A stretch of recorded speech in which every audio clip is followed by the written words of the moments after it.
누군가 매일 같은 시간에 초인종을 누른다면 어떠시겠습니까?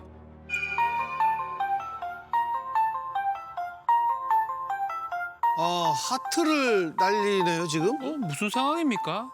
오후 11시, 밤 11시쯤에 배를 울려. 지금 문 앞에 이게 또 놓여 있었어. 그냥 딱 봐도 걔야. 나 지금 이거 몰래 카메라 있는지 확인해야 되니? 마치 초대라도 받은 듯 당당한 표정으로 바라봅니다. 소름 끼쳤죠. 그리고 어떻게 주소를 알았지? 집요한 스토킹이 결국 살해로까지 이어졌죠. 스토킹 때문에 신변 보호를 받던 30대 여성이 살해된 사건. 끔찍한 사건으로 이어지는 스토킹 범죄는 어제 오늘 얘기가 아닙니다.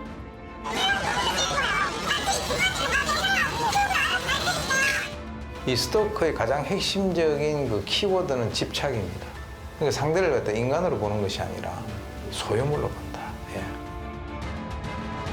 아니, 정말 물어보고 싶었을 것 같아요. 왜 죽어야 되는지. 왜? 어디로 튈지 모르는 스토킹 범죄. 왜 아무도 막지 못한 채 되풀이되는 걸까요?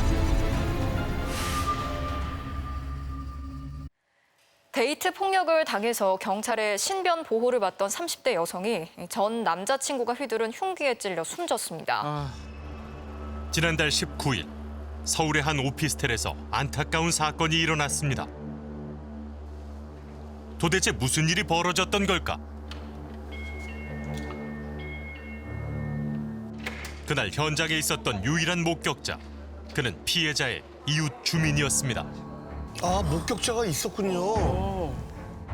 현관 자동문 들어오려고 하는데 누가 쓰러져 있는 거예요. 선생님 보기엔 어떤 상태 같으셨어요? 그때는 그러니까 제가 처음 봤을 때는 의식은 없는 것 같아요. 근데 움직임이 있었어요. 약간의 미동은 있었어요? 네, 그럼 네. 그때까지는 아직 숨이 없어진 건 아니었나요? 그렇죠.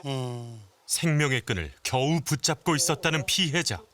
아주 신속히 신고를 해주셨네요. 네. 네, 119입니다. 지금 저기 사람이 쓰러져서 지금 피 흘리고 쓰러져 있습니다. 남자분이에요, 여자분이에요? 여자분인 것 같아요. 피가 굉장히 흥건히 이렇게 흘러나와 있었던 상황이죠. 벽에도 그럼 좀 벽에도 피가 여러 군데 벽에 피가 묻어 있었고 짚은 그런 느낌? 예, 그런 것도 있었고 현장은 참혹했습니다. 여기 피 묻은 자국이 있는 거고 여기가 지금 엘리베이터에서 들어오는 지점이고 그리고 이게 지금 쓰러져 있는 피해자시네요. 아우, 세상에 참. 처음엔 강도인 줄 알았답니다. 바로 경찰에도 신고했는데요. 네, 긴급 신고. 예. 지금 사람이 하나 쓰러져 있어요. 피를 많이 흘리고 있습니다. 피 흘리고 있는 게 네. 어디 뭐 칼에 찔렸다든지 아니면은 아니 그건 모르겠어요. 앞으로 넘어져 있는데 목격자의 신고 후 경찰이 도착했습니다. 하지만 이미 늦었습니다. 그녀를 죽음으로 내몬 가해자는 어떻게 됐을까요?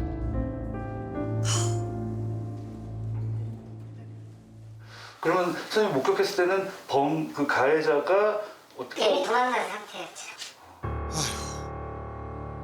그는 휴대전화도 꺼놓고 서울을 벗어나 지방으로 도주했습니다.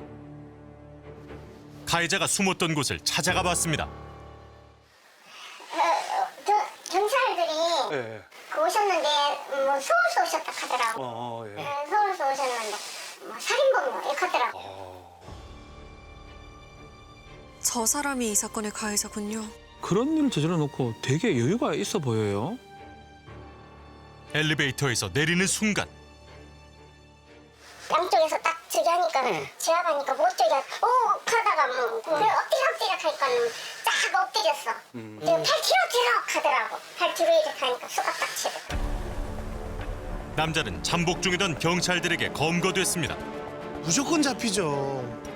신변 보호 중이던 전 여자친구를 흉기로 살해한 혐의로 구속된 35세 김병찬의 신상이 공개됐습니다. 서울 중구 스토킹 살인 사건의 범인, 그의 이름은 김병찬입니다. 스토킹을 피해 이사를 가려던 피해자. 흉기를 든 가해자와 맞닥뜨렸습니다. 그날 피해자도 신고했었는데요. 경찰이 지급한 스마트워치를 이용했습니다. 1분 1초가 급박한 상황. 그런데 경찰은 엉뚱한 곳으로 출동했습니다. 사건 현장에서 무려 500m나 떨어진 곳이었는데요. 경찰은 결국 피해자를 찾지 못했고 최초 신고 4분 뒤 스마트워치 2차 신고가 들어왔습니다.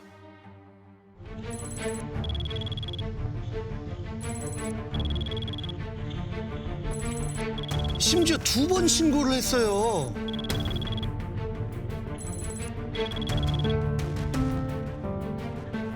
경찰은 첫 신고를 받고 12분이 지나서야 현장에 도착했습니다.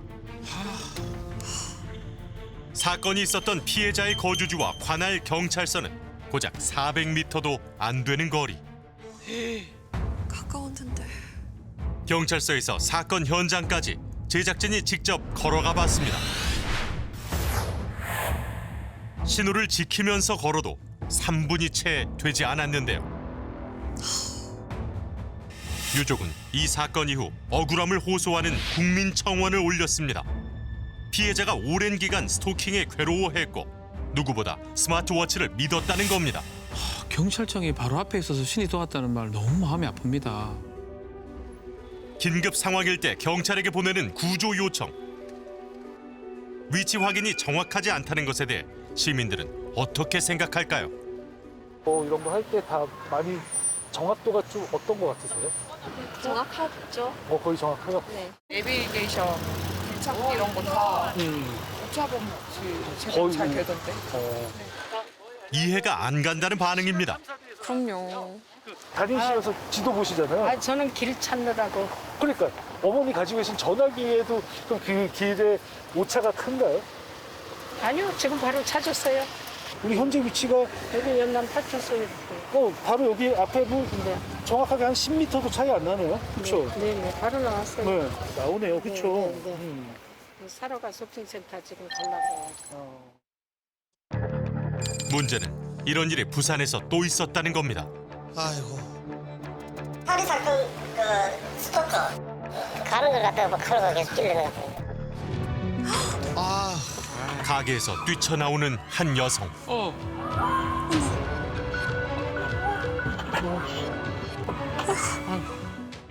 남자가 휘두른 흉기를 피할 수 없었던 그녀 또한 오랜 스토킹 피해자였습니다. 몇 차례 피해자의 집에 침입하려 한 가해자 때문에 경찰에 신변 보호를 요청한 상황. 피해자는 경찰에게 스마트워치를 받고서야 안심할 수 있었다는데요. 그럼에도 매일 경계의 테두리 안에 살았습니다. 그러던 어느 날 피해자의 가게에 찾아와 난동을 부린 남자. 여성은 스마트워치를 누른 뒤 6분이라는 시간을 끌었습니다. 주방 쪽에 마련된 도주로가 있었음에도 경찰을 기다린 건데요. 하지만 경찰은 그녀를 구하지 못했습니다. 무슨 차리 대부분 빨리 가기 때문에 3분 이내로 출동을 한다. 근데 얘네들은 조금 멀리 있거나 교통이 있으면은 5분에서 8분 정도까지 지체가 될 수가 있다라고 얘기를 해줬어요. 경찰은 스마트워치로 신고한 지 11분이 지나서야 도착했습니다. 이번에도 좀 시간이 걸렸군요. 피해자도 이제 스마트워치 믿고서 이제 그냥 이제 지급해서 구해주러 올까 또 눌렀는데 안 온 거지. 누른 장소로 와줘야 되는데 그때도 이해가 안 됐던 게 전혀 엉뚱한 데로 가가지고 그냥. 스마트워치 신고 위치를 특정하지 못해 신고 범위 안에 있던 집과 일터 중 집으로 먼저 찾아간 경찰.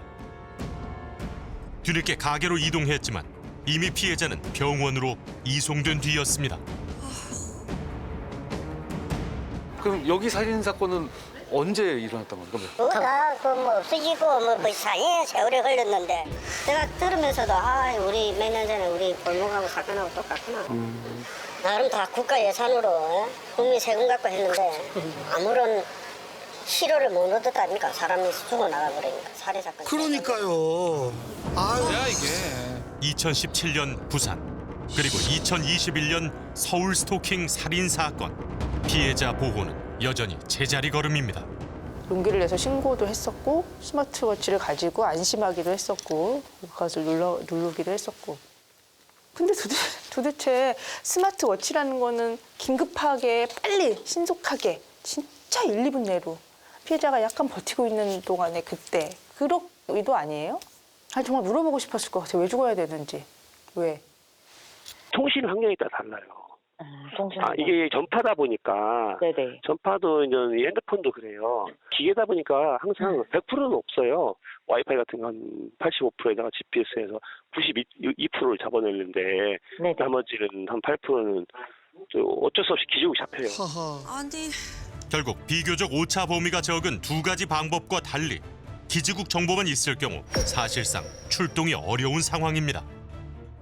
혹시 주변에서 이런 스토킹 이 피해를 받으시거나 혹시 본인이 받아본 적 있으세요? 그냥 누가 기다렸다가 따라온다든지 이런 경우는 한 번씩 있는 것 같아요. 뭐 일 끝나는 장소에 이제 기다리고 있다가 이제 따라온다든지 말을 걸기도 했었고요. 근데 정확하게 어떻게 대처를 해야 되는지를 몰라서 그냥 아무런 일을 제가 대처를 안 했던 것 같아요. 여자 친구들 친한 친구들이 많으니까 되게 걱정을 많이 하거든요. 자취하고 그러면 특히 더 많이 하는 편인데 그래서 막 일부러 배달이나 이런 거 시킬 때도 남자 이름으로 막 한다던가 그런 경우도 많고. 국민의 바람에 국회가 답했습니다. 스토킹 범죄의 처벌 등에 관한 법률안 대안은 가결되었음을 선포합니다. 경범죄 처벌법상 통상 8만 원의 범칙금뿐이었던 이전과 달리 구속은 물론 최대 5년형을 선고할 수 있습니다. 10월 21일부터 이달 6일까지 접수된 피해 신고만 5천 건.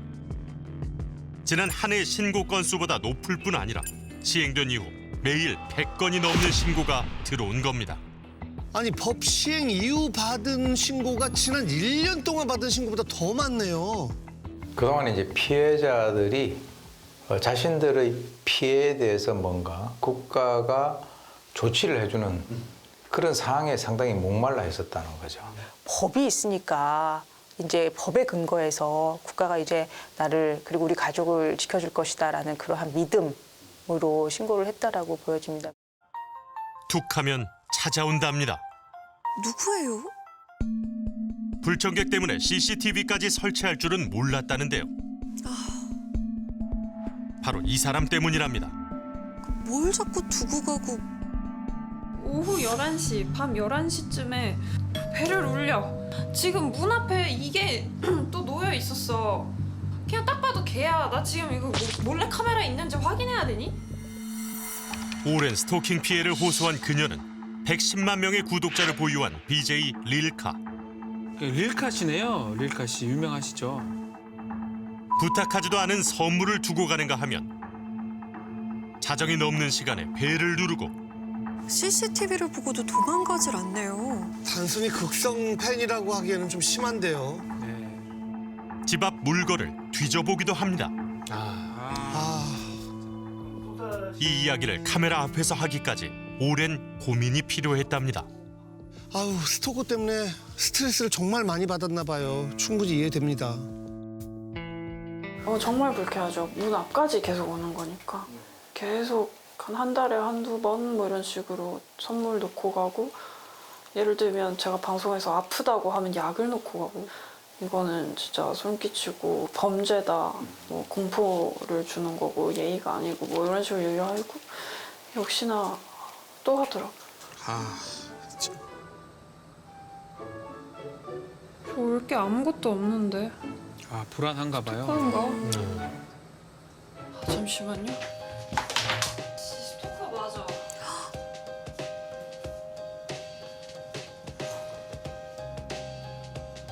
옛날에 전기장판 같은 게 놓여 있어서 제가 안 드리고 밖에 그냥 놨거든요. 버렸는데 없어져서 뭐 청소하시는 분이 치워놨는데 그걸 다시 갖다 놨네. 소름 끼치네. 저거 작년에 엄청 오래전에 버렸는데. 짜증나네. 무섭네. 무섭죠. 정말 충격적이었습니다. 제가 전에 살던데 그 스토커랑 동일범이었어요. 그러니까 강남 살 때 오피스텔 밑에서 무릎 꿇고 저희 집까지 따라왔던 걔가 3년 동안 스토킹을 당한 거야, 한 명한테. 그 후 기다리던 스토킹 처벌법이 시행됐습니다. 릴카 씨도 변화를 기대했는데요.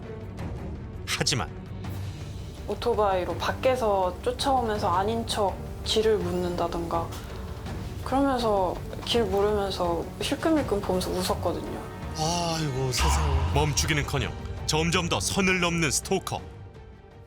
아, 내가 이렇게까지 했는데 또 와? 법이 바뀌었는데 또 와? 이렇게 돼서 아무래도 그 한계가 있는 것 같아요. 지금 신변보호 요청을 하셨어요? 네, 했습니다. 됐나요? 네네, 일단은 그 상태입니다. 접근 금지로. 최근 접근 금지 결정이 났지만 그 기간은 2개월밖에 되지 않습니다. 이걸 연장을 하더라도 2개월밖에 다시 연장을 못합니다. 짧죠. 2개월 동안은 다시 접근을 하면 바로 구속이 가능한 그런 거라고 해요. 하지만 좀 무서운 게 2개월이고 끝나는 시점을 그 범죄자도 안다는 거죠. 2개월 동안 내가 안전해졌다라기보다는 2개월 후에 2개월 정도는 안 오겠네라는 생각이죠. 아니 어떻게 저러죠? 스토킹 살인 사건의 범인 김병찬 역시 접근 금지 명령을 받고 있었습니다. 피해자와 유족에게 왜 하고 싶은 말씀 없으십니까? 연인 관계였는데 미안한 마음 없으십니까? 접근 금지였는데 왜 대구까지 가신 겁니까? 김병찬은 스토킹 처벌법을 철저히 무시했습니다. 통신 금지 조치에도 피해자에게 전화를 하거나 경찰이 피해자와 분리 조치한 이후에도 피해자의 차량에서 잠을 자는 등 법을 두려워하는 기색이라곤 없었는데요. 분리 조치를 했는데도 저런 행동을 한 거예요? 정말 말이 안 되는 그러니까요. 일이에요. 접근 금지 명령 같은 경우는 한 번을 어긴다 하더라도 현행범으로 체포를 해서 바로 유치를 시킨다든가. 영국의 예를 들어보자면은 이 접근금지 명령 위반했을 때 최장 5년형까지 선고됩니다. 미국 뉴욕주에서는 예를 들어서 흉기를 소지한 채 다가왔다거나 이렇게 중범죄 되면 7년까지 선고할 수 있습니다. 그냥 상해를 입히지 않고 그냥 찾아온 것만. 네, 찾아가면 안 돼요. 가지 말라 그랬죠. 어떤 주에서는 찾아왔을 때 예를 들어서 반격할 수 있잖아요. 그거 정당방위로 인정받습니다. 왜냐하면 찾아오지 말라 그랬잖아요. 1년이 넘게 이어졌던 스토킹. 처벌법 시행 이후 접근 금지 명령을 받았음에도 가해자는 자유롭게 활보하고 다녔고 결국 스토킹 살인을 막을 순 없었습니다. 그렇다 보니 스토킹 범죄에서 피해자가 스스로를 지키는 데 한계가 있는데요. 워치를 누른다는 건 결국은 나한테까지 접근했다라는 상황인 거죠. 그렇죠. 그때는 만약에 그때 그 사람이 죽일 생각으로 왔으면 그때는 이미 끝난 거잖아요. 범행을 막지는 못하는 것 같아요. 이 가해자의 위치를 알게 되시면 조금 편안하게 생활할 수 있을 것 같으세요? 늘 위치는 아니지만 100m 안에 들어왔을 때 알 수 있으면 정말 훨씬 나아질 것 같아요, 모든 게. 경찰에 신고도 할 수 있고 이 근처에 있다는 것만 알아도 적어도 제가 집 밖에 나갈 때 있는지 없는지 정도는 알 수 있게 되니까. 그렇죠. 네가 좀 잘 숨어봐 라고 한다거나 네가 조금 더 잘 피해 다녀. 이렇게 하다 보면 피해자들이 모든 걸 다 잃어요. 그렇죠. 가해자가 그 행동을 중단하기 전까지는 피해자가 할 수 있는 건 없어요. 우리는 오늘도 질문을 던집니다. 얼마나 많은 희생이 있어야 바뀔 것인지를 말입니다. 그 스토킹 범죄의 심각성은 이미 우리나라에서도 오래전부터 논의가 되었고 저희 경찰에서도 그 심각성을 인지하고 있었습니다. 이제 과거 신고 이력이나 범죄 경력 등을 종합적으로 판단해서 재발 가능성이 높은 경우에 가해자를 유치장이나 구치소에 유치하는 잠정조치 사호를 적극적으로 활용할 방침입니다. 평일 아침에 고요한 오피스텔. 도와줄 사람 하나 없는 이곳에서 가해자를 마주해야 했던 피해자. 할 수 있는 건 본인의 위치를 알리고 경찰의 도움을 기다리는 것뿐. 시대가 변하고 세상이 바뀌었습니다. 그러나 피해자는 여전히 스스로를 보호해야 합니다. 고작 1분 거리의 병원. 그녀는 이곳에 너무 늦게 도착하고 말았습니다. 더 이상 피해자의 구조 요청이 대답 없는 메아리가 되지 않길 간절히 바랍니다.